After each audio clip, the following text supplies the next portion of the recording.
Hari ini kita kembali menyalurkan bantuan untuk yang daerah Uma Besi.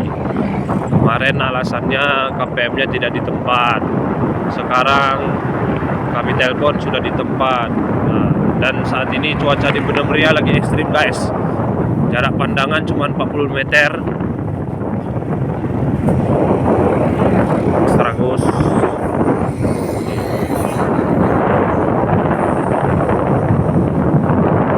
Guys, hujan. Perkiraan suhu di Benam Ria saat ini 14 derajat Celcius guys. Dingin.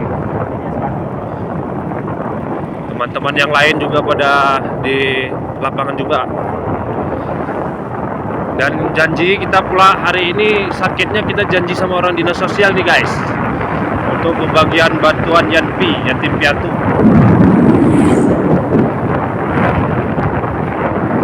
Sekarang pukul 9 pagi guys. Kita gerak dari Pondok Baru tadi guys.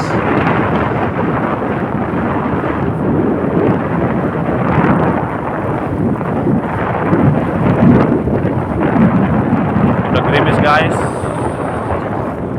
Oke guys, untuk videonya cukup sekian dan terima kasih dulu guys. Jangan lupa like, comment, and subscribe channelnya Bansos Benam Ria guys.